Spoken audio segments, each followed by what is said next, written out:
to start this discussion, which is about board diversity. So if you watch the earlier panel, and there are a lot of discussion around was what has broken down. So it's the purpose, values, culture, they're gone missing from the board. So just linking with that, looks like that once you have a breakdown in values, purpose, and culture, weak diversity performance of boards becomes an obvious byproduct of that. Just to share something that we know here in Singapore, among listed companies here, we used to have just 8% of women representation on boards a few years ago.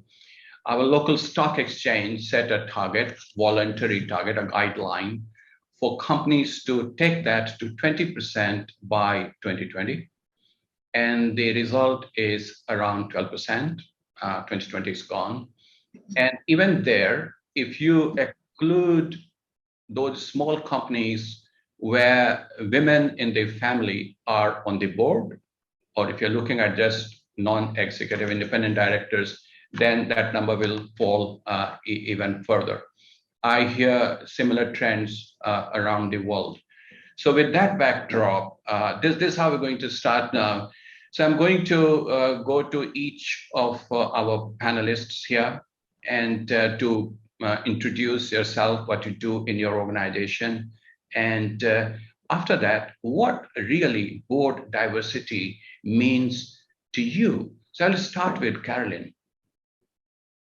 Thank you so much, Rajesh. It's really great to be here today and in the kitchen, sleeves rolled up. In terms of my role at the Good Governance Academy, Chief Executive, really do all the responsibilities, roll my sleeves up, get involved. I do have a largely, well, only male board, which is really quite surprising for an organization that purports to be in governance. And really that's because we're trying to find the right people. So for me, diversity is not only a forced compliance requirement. For me, diversity means that you get the right decision making in the boardroom. You get the right conversations happening. But at the end of the day, once the decision is made, there needs to be consensus and agreement on that decision. So there's not continued diversity outside of the decision-making process. So there is a unification once a decision is made. So for me, diversity is not only diversity in terms of gender, but we also need to see diversity in terms of skills, in terms of mindset, frame of reference, cultural diversity, and very importantly, intergenerational diversity. In today's world, to try and bring that conversation to a point of relevance of the youth of today, of your stakeholders. So absolutely, the decision-making needs to consider that intergenerational gaps that we have in today's world, specifically around technology. You know, gone are the days where the ex-audit partners are immediately automatically made members of the board. You know, those retired audit partners perhaps are not the kind of intergenerational diversity that we need on the board. That being said, the board itself relies on other committees and structures, can rely on committees and structures to make these decisions and to bring diversity in. So all of that diversity doesn't need to live at the board, on the board only, but can be brought in committee structures. So yes, stakeholder representation, employee representation is important in terms of diversity of thinking, but it doesn't mean that those employees have to sit on the board. It can be through a board structure. So for me, that's kind of my 2 cents worth. Thank you, Rajesh. Thank you, Carolynn. I love your kitchen. So Yes. with all these spices behind you, and so it's Sarimah, is that your kitchen? It's your kitchen. It's not, it's just a stock image, but I thought I had to have it to demonstrate I'm in the kitchen with everybody else. Yeah, that's our kitchen's not as clean. All right. So let me, well, I have also a kind of, I want to say this. after hearing what Carolynn said about Good Governance Academy's composition of the board, I just ended up being a board member on a board where it's all male board. And we had just one woman, and she left and has not been replaced. And the last AGM, this question was raised. And it's an embarrassment that I sit on a board which is all male board, but we are all working to find the right candidate and to have that gender diversity. We are good with other diversity. So Paul, that's your brief introduction of your organization, what you do, and what board diversity means to you. And after Paul, then I will go to Guler. Okay, thank you very much, Rajesh. Just a bit of background of who I am and what I'm doing. Now, for almost 20 years, I've served on various capacities on over a dozen boards of public listed companies, private companies, non-profit professional or trade organizations, as well as in regulatory committees. Well, I'm a retired CPA practitioner, a fellow member of the Chartered Certified Accountants. I'm also a CPA Australia Chartered, fellow member of fellow member of the CPA Australia, fellow member of the Chartered Secretaries, as well as serve on the board leadership fellow of the National Association of Corporate Directors in the US, as well as a lifetime member of the Accent Pinnacle Asian Corporate Directors. I've also accepted a role in academia as the adjunct industry professor in Sunway University. Now, currently, I serve on two public listed companies. One is SGX listed, several private companies, and an active contributor to nonprofits, including being a global IIRC ambassador of the International Integrated Reporting Council. I was recently merged with SASB to be now known as Value Reporting Foundation. My role in the global IRC, amongst others, is to reach out to members of the Global Network of Director Institutes, or GNDI, of which MACD, and the Malaysian Alliance of Corporate Directors, is a member, on a trending corporate reporting framework, including sustainability reporting, among others. GNDI has 25 institutional members globally, with over 150,000 individual members.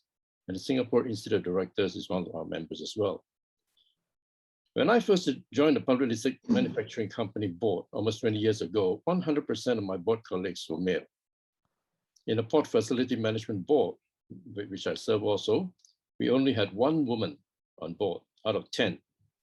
In the international insurance and financial services board, I have served on, 100% was male. We did better with an industry chemical board that had 1/3 women on board. Currently, I serve on an IT services board with 20% women, and an international media company with 40% women. Well, I see CSRWorks International does the best. We have 75% women on this panel already. As the president of the Malaysian Alliance of Corporate Directors, the MACD, is an independent NGO, non-profit membership organization, we have taken upon ourselves to strongly advocate for merits of board diversity, whether in gender, skill sets, competencies, ethnic groups, to enrich board performance as a whole. As we are compelled to accept and embrace the challenges that thrive in a new normal world, all the more we need to tap into all available resources to remain competitive, right? So the diversity of board members is crucial to avoid groupthink, live and let live attitude, patronages, old boys club, entitlements, political proxies, etc., and to actively debate on and adopting integrated value creation strategies to create values in every aspect of board's role. That's my brief. Thank you. Thanks, Paul. So later we'll come back. In Malaysia, I know that there is a regulatory guidance on having 30% or certain percentage of women on boards. So we'll come back to you on that one. Okay. So Guler, your quick introduction and what board diversity means to you. Thank you, Rajesh, and especially thank you for inviting me this special kitchen to prepare our courses with the best ingredients. I have quite diversified profile I would like to share with you. First one is I'm academic, more than 30 years, and I'm professor of finance and founding chair of Center for Finance, Governance and Sustainability. I'm chairing my board as at my research center and leading national and international project about finance, public governance, and public sustainability and integrated reporting. And second head is I'm founder of many civil society, many NGO in Turkey. And last one is I take an important responsibility as a founding chair of Integrated Reporting Association Turkey. I am trying to increase awareness of, my mission is that with my board member and all members, increasing awareness of integrated thinking and reporting and supporting company get ready for preparing report and disclose non-financial information as well. So on the business side, I'm actively serving as an independent board member and global and local companies. And I'm responsible for internal system, including internal audit, internal control, compliance, and risk management. With my experience, for me, board diversity is not just about, of course, representing representing all dimensions of diversity, including age, range, gender, sexual orientation, religion, and ethnic background. Number tell us just the composition formally, including gender number, not really meaning for me. However, the main thing is cognitive diversity, which also improves the full performance and profitability of the organizations and companies. It is certainly not easy to bring that diversity together and does require much more work. While more progress has been made on the diversity of organization, and especially in leadership role, they can still come to groupthink when people share excessively similar background and perspectives. Once people are hired, chairs need to work to create culture, value, or purpose, and which challenging question can be raised comfortably. A good approach is to create a culture of amplification, especially representative of minority group are encouraged to speak up. Of course, as we all know, the best decisions are made when there is a range of different perspectives and style of thinking which embrace constructive challenge and disagreement. Those I attach much more importance to fostering a culture within the boardrooms. I serve as a chair that will allow for the comfortable expression of different views with an integrated mindset. So I can say that this approach acts a very significant catalyst in strengthening the decision-making process by removing diversity from formally just like showing the people on the board to just prove they are diverse, they have diversified board. Thank you. That's my opinion. Thanks, Guler. Sarimah, tell us about yourself and what board diversity means to you. Okay, thank you very much, Rajesh. Hello, everyone. I'm so pleased to be on this virtual stage with distinguished MasterChefs colleagues in this plenary session. And thank you, CSRWorks, for having me here today. Yeah? So I'm Sarimah. I am the chef of sustainability at Sunrise. And before I deep dive into the details of my role, I would like to take this opportunity to introduce you to Sunrise, since for some of you, it's the first time you hear about the company. So for your information, Sunrise is a public listed company, and it is one of the top 10 leading property developers in Malaysia. And we pride ourselves of being pacemakers in creating new integrated townships that fulfill the social, the physical, as well as the spiritual needs of our communities. And back to my role at Sunrise, my current role is to collaborate with the in-house culinary team, I would call them, that is comprising of the design teams, the operations, the planners, as well as the procurement, operation, finance, and so on and so forth, that is comprising the internal stakeholders to develop and plan sustainable menu for the organization. And why I say this is that this is key to ensure that the prosperity and the survivability of our company is at stake. Yeah. And when I mention sustainable menu, I'm referring to a balanced menu. So I would like to take what I call it analogy that a healthy menu is made of a good balance of ingredients, and this comprised of the economic element, which I consider as a protein, the environment, which is the carbohydrate, social, which is a fiber, and finally, yet importantly, is the governance, which is the vitamins and the minerals for the health of our organization. So in a nutshell, the balanced menu is the key to our organization to be future-proof and resilient. Yeah, and I believe personally that board diversity is becoming increasingly important in the present business landscape more than ever than before. Yeah, and in my 20 years work of experience, I found that the best board are also the most diverse boards. And a diverse board can offer a depth and breadth of insights, perspectives, and experienced CEOs. And when I mention diversity, I'm referring to both social diversity as well as professional diversity. And so the diversity that we're talking about is not only about gender, race, ethnicity, and age criteria, but the technical and professional diversity are equally important to increase the perspectives represented.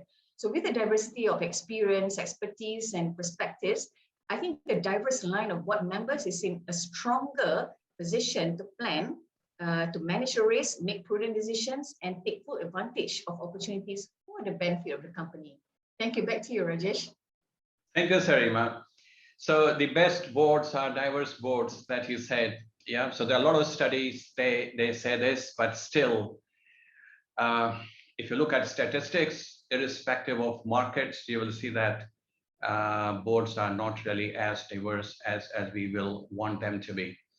So the question here is that why is board diversity important, and who is interested in board diversity? So I'll go to Carolynn. So over to you. Thank you.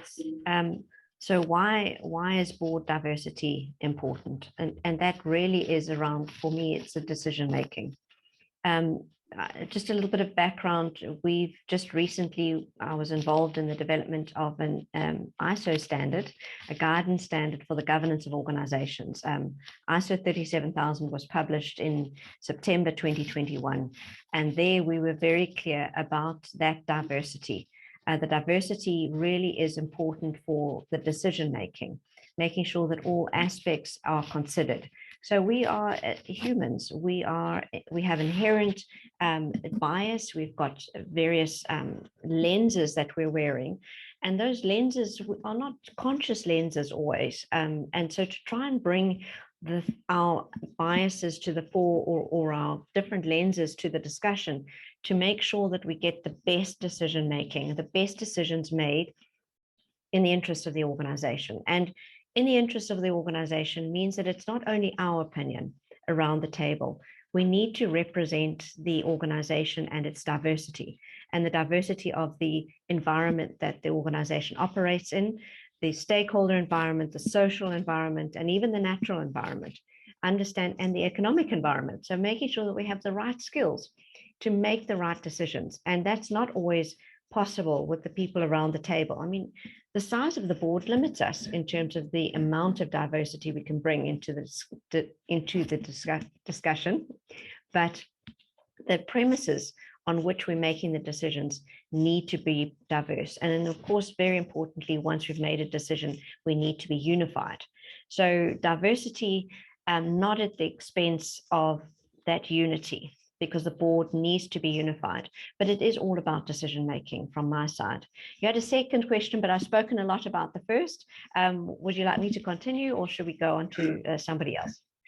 No, Carolynn, you continue. Tell us who is actually interested in diversity. So I think who is interested in diversity? I think it's today, what we're seeing around the world is the regulators. The regulators want to make sure that organizations are doing the right thing. But honestly, I think about governance versus compliance. For me, compliance is about sending your children to school and getting them to pass the exams. Nobody ever does that. Nobody sends their children to school and says, oh, Johnny, go to school and pass your exams. That's a given. We want you to pass your exams, but more than that, we want you to do your best. So setting out that minimum socially acceptable standard of passing your exam is not what we're wanting. As society, we're wanting our organizations to do their best. And to do their best doesn't always mean the minimum acceptable standard. So don't just pass your exams, actually do your best. And likewise, I think so. Yes, the regulators are interested in setting a minimum socially acceptable diversity indicator, but that's not always what's doing your best. Doing your best needs to be making sure that you're acting in the best interest of the organization and having the diversity of thought that goes into your decision making to get that right. So who is interested? The organization itself should be interested in the diversity that's brought into the board's decision making. Thank you, Carolyn. Paul, who has the responsibility to ensure board diversity and why? Whether it's the responsibility of regulators, activists, investors, customers, organization itself, who has this responsibility? Okay, I think the question, who is responsible? I would think that at the end of the day, the board must lead this initiative, right? See, with increased interest in diversity stem from the investors, shareholders, regulators alike, the need for diverse voices on all aspects of corporation has become very critical, and board do not need to wait to act. As a board must lead, the board must take the onus to take on themselves a mandate to unlock the organization potential and set the tone at the top.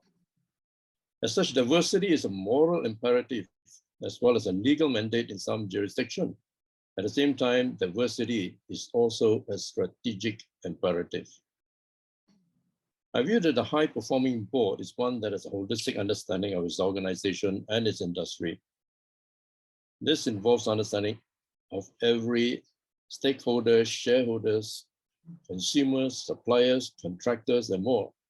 Put it simply, corporation will not be able to build or maintain a successful enterprise that yields sustainable long-term stakeholder value without bringing a greater variety of perspectives to the board. So we do not wait. The board does not have to wait for the regulatory framework. In the free enterprise, it's really the expression of the board, to decide the best course for the company, with all the other aspects of compliance and all the other aspect of the externalities that to chart themselves the destiny of the company. When the regulators come in, it's because the board is not doing its role. So if the board is doing its role, I don't think that there should be any reservation of creating value for the company, which is the role of the board. So to your question, yes, the board is responsible. All right, so it looks like that the boards have not taken that responsibility seriously. That's why around the world, we have boards which are not diverse. So the question here is then, why is that so? So what are the reasons?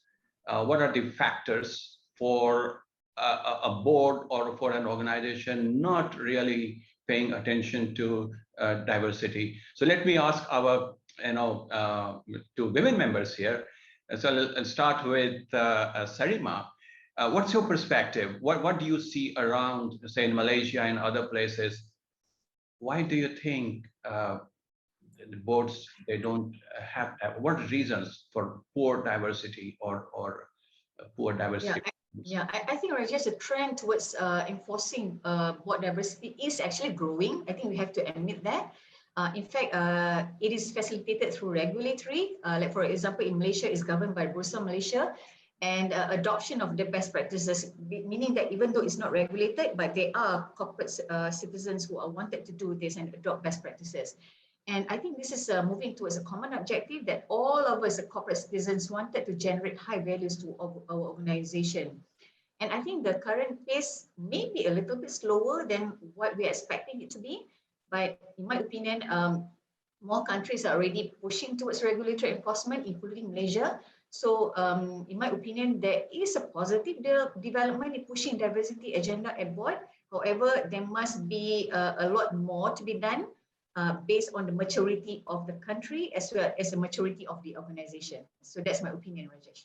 Thank you, Sarimah. So Guler, well, what's happening on your view? What was the reason for poor diversity performance of most boards? What is stopping them? Rajesh, actually, we have to actually talk about who is expecting to see more diversified board, who is get benefit from this. I think we have to catch this main point. So, board, main role of the board represent, formulate, and fulfill the interest of expectation of not only shareholders, but also stakeholders of the company.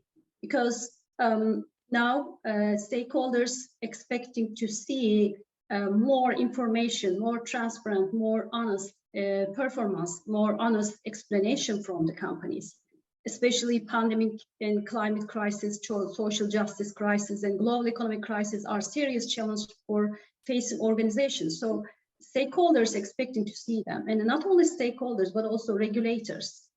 They try to align with their company with a global world. As you know, the COP26 just completed the last month. So most of the countries already committed to just disclose the information about climate change. So now regulators pushing the companies to disclose more information about ESG. So this is the most important motivation for them. And also, of course, organization itself have to provide a better performance for the stakeholders, but also investors and potential investors.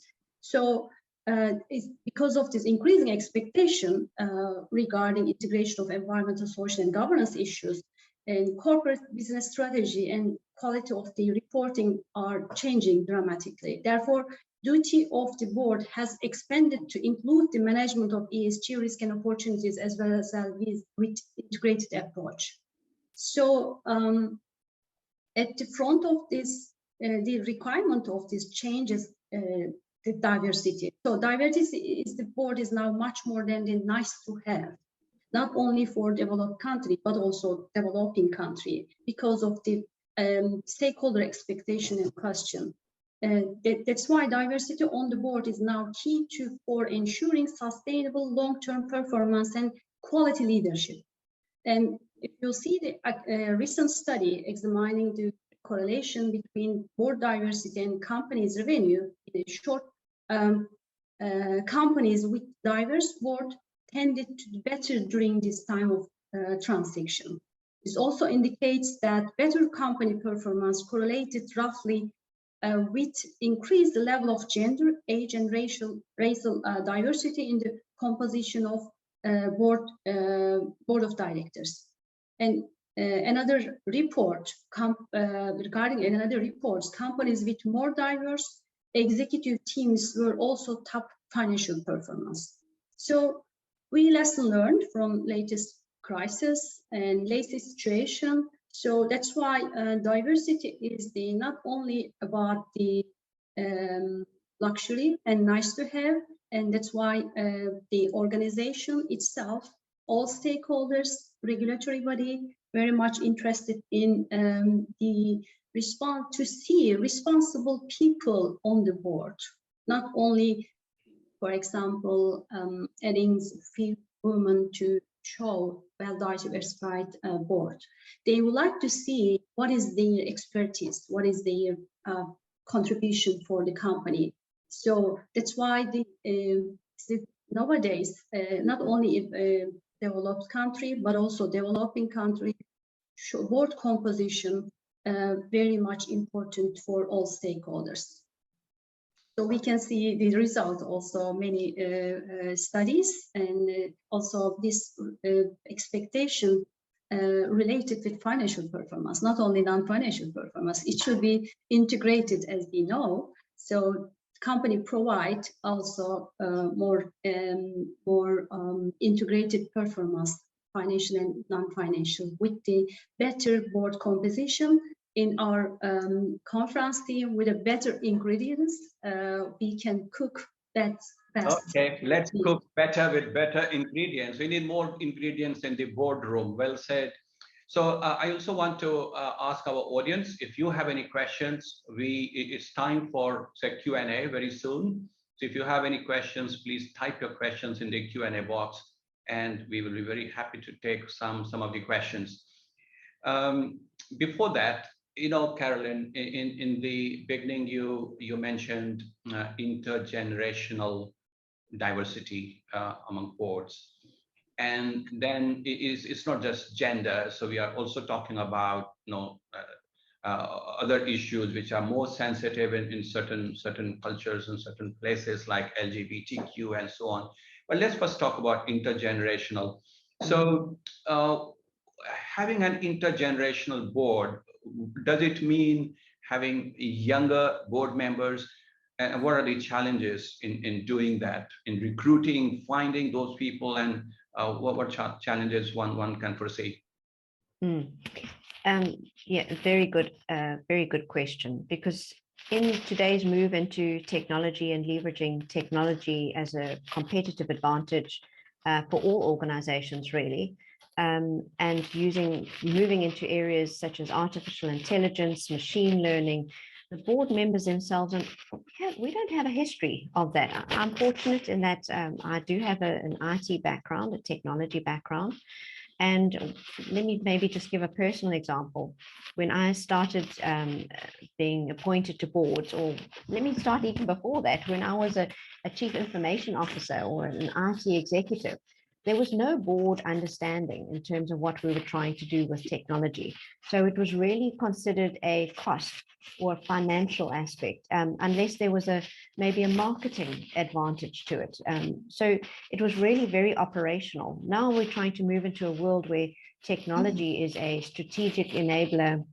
It is also a strategic risk, or there's a threat and opportunities around it. And we have board members who are not equipped, who don't have the skill set or the fundamental training that went behind it. So we are unable, if we don't have that intergenerational representation. Specifically, I'm just talking one example is technology, and have that discussion around the deep understanding of just the use of technology. I mean, how many times have you walked into a boardroom where there's a discussion around the table about the grandchildren so helping with the cell phone or the iPad? But that's not the only intergenerational issue around, the need for intergenerational diversity. It's not only in technology, but it's also in the changing perceptions.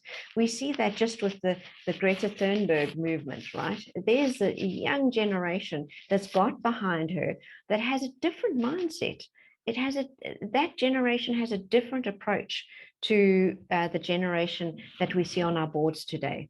So definitely is that age differentiation. Now, bringing a new board member, a younger board member who perhaps doesn't have the same kind of thinking, and there's a very nice level of maturity model that I like to use, and that's from Learn to Lead. And Learn to Lead talks about going from a subject matter expert to being a community leader, to being a tribal leader, which is really an executive level. But when you're sitting on a board, you have to be a legacy builder. I like using those terms. A legacy builder has a very different mindset from a tribal leader. So a tribal leader is used to fighting for their budget, fighting for their piece of the pie in organizational terms. But a legacy builder has a very different mindset in terms of priorities. Now, trying to get a younger person who doesn't have the years of experience to leapfrog from being a subject matter expert into being a legacy builder needs a lot of coaching, mentorship, guidance, and bringing that decision-making, that perspective to the board, where a board they have to be legacy builders as opposed to fighting for my piece of the pie. So intergenerational diversity brings its own issues, brings its own difficulties. So perhaps considering whether this intergenerational diversity should be on the board itself or leveraging committees of the board. So a right level of authority, guidance directly to the board level from a broader spectrum of understanding that their perspective is as tribal leaders or is as a specific, subject matter expertise, rather than having to force that person into considering legacy building, in which case perhaps there's maybe psychological insecurity of having to think at that basis while bringing your subject matter expertise. So lots of considerations. You need to have the right board to bring the right decision making, not just ticking the box to say we're diverse. Thank you, Carolyn. I like that, legacy builder. So I think that's a very nice way to put it. And just to mention what happened just last couple of days, the youngest prime minister of a certain country going into all-night party until 4 a.m. in the morning after being a close contact of a positive case, COVID-19 positive case. So that's something that comes with intergenerational. I can see it's something similar, perhaps a challenge happening at the board level. So Chef Elaine, do we have any burning question from the audience? Well, yes, I'm not on mute. We are running a little bit behind time, but perhaps one very quick question with very quick answers. I mean, one of the things we haven't touched on is it's fine to have a diverse board, but how do you ensure that all these diverse voices are heard in the boardroom? I mean, maybe the chairman just expects the women board members to make the tea and serve the biscuits. Good question. So yeah, so how do you make them heard?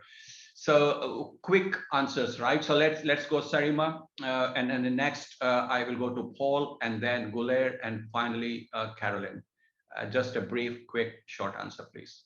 I think, Rajesh, in my opinion, is very simple. Respect is one thing that we need to respect and be able to listen on what the other board members have to say.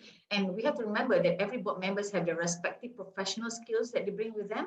So basically, when you talk about their expertise, their voice must be heard, and we need to be open to ensure that we take into consideration to everyone's input. So that's my point on this. Thank you. Paul. Well, we're talking about diversity. It's something now become a cliche that we just talk about it, but have you ever defined it? I think whenever that we want to talk about discussion, we should lay it down on the table. What is the definition to each board member diversity means? Some maybe you consider diversity as an identity. You're talking about gender, you're talking about race, ethnicities, right? The other part of the diversity, you're talking about skill-based, skill-based such as professional experience, and the industry-specific experience. So where I'm coming from is this, a comprehensive definition of diversity is very important. Lay it down on the table so that we help board members to understand it and we define it together. And we put a framework around it. If necessary, even have a committee to talk about diversity issues, all right? But normally diversity issue is delegated to the nomination committee, right? But it could be a much more specific subset of it. So what I think is very important is that let's define what board diversity means rather than assume everybody understands it. Right. Thank you, Paul. Yeah, that's where we started. What board diversity means to you. So I think we are running out of time. We don't really have time. So unless it's just one line answer. So from Carolyn and Guler, just one line. Rajesh, should I continue? Yes, Guler. Yes, Yeah, I just wanted to say we should talk about more than diversity. We should talk about more inclusivity. Inclusivity is generally missing, and for improving board diversity, developing a real culture of the inclusivity along with diversity is crucial, I can say very shortly. And before end of this session, I should say how crucial and necessary a diversified and balanced diet for a health human life. It is equally essential that shaping the future of the corporation, the board is well diversified, inclusive enough to match the expectation all these stakeholders for health, for corporate performance. Thanks, Guler. So Carolynn, just last, so the question was, how do you have somebody on the board, but you know, you have one woman and nobody hears her. So how do you make that one person heard in the board? Just one line, what's your take on that? Like the board sets the tone for the organization, so the chairman of the board sets the tone for the board. If you don't have the right chairman, you're not going to get the right outcome. And it is about the respect. Thank you, Carolynn. So we have come to the end of this session. So I really want to thank Carolynn, Paul, and Guler and Sarimah for your time and for all the spices that you brought with you and your lovely kitchen, Carolynn.